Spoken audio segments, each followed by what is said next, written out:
தாய் தமிழ் உறவுகளுக்கு வணக்கம். புதிய கட்சி துவங்குகிறார், ஆதரவாளர்கள் அலப்பறை.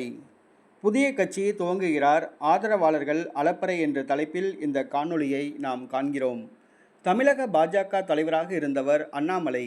அவருடைய பதவிக்காலம் முடிவடைந்த பின்பு நயினார் நாகேந்திரன் பாஜக தலைவராக பொறுப்பேற்றார். அவர் பொறுப்பேற்றவுடன் அண்ணாமலை கட்சியிலிருந்து ஓரங்கட்டப்பட்டார்.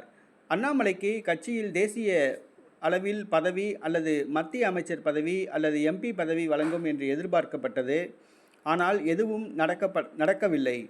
ஏதாவது ஒரு மாநிலத்துக்கு ஆளுநராக நியமிக்கப்படலாம் என்று கூறப்பட்டது. அதுவும் நடக்கவில்லை. காலம் தள்ளிப்போய் கொண்டே இருக்கிறது. ஆகவே காலகட்டத்தில் அண்ணாமலை மறந்துவிடலாம் என்று கருதப்படுகிறது. ஆகவே அண்ணாமலை தற்பொழுது அரசியலில் சற்று ஒதுங்கியுள்ளார். அவர் எப்பொழுதும் அண்ணாமலை அவர்கள் அரசியலில் சுறுசுறுப்பாக இருக்க வேண்டும் என்று விரும்புகிறார். அண்ணாமலை பாஜக தலைவரான பின்பே அண்ணாமலை கட்சியை வளர்த்தெடுத்தார். தமிழகத்தில் பாஜக காலூன்றியது, பட்டி தொட்டியெல்லாம் பரவியது என்பது உண்மை. அண்ணாமலை தலைவர் பதவியிலிருந்து நீக்கப்பட்ட பின்பு பாஜக சற்று டல்லடிக்கிறது என்பதே உண்மை. இந்த சூழ்நிலையில் அண்ணாமலை கட்சியிலிருந்து புறக்கணிக்கப்படுகிறார். அவருடைய ஆதரவாளர்கள் ஒரு நிகழ்ச்சியில் நயினார் நாகேந்திரனை எதிர்த்து கோஷமிட்டனர்.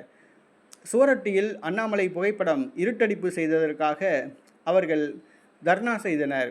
இந்த சூழ்நிலையில் புதிய கட்சியை துவங்குமாறு அண்ணாமலைக்கு அவருடைய ஆதரவாளர்கள் டார்ச்சர் கொடுக்க ஆரம்பிக்கின்றனர். ஆகவே தேசிய தலைமை தன்னை புறக்கணித்தால் புதிய கட்சி துவங்குவது பற்றி அண்ணாமலை ஆலோசிப்பதாக கூறப்படுகிறது. அண்ணாமலை புதிய கட்சி துவங்கினால் அது பாஜகவுக்கு ஒரு மிகப்பெரிய பின்னடைவாக இருக்கும் என்று கருதப்படுகிறது.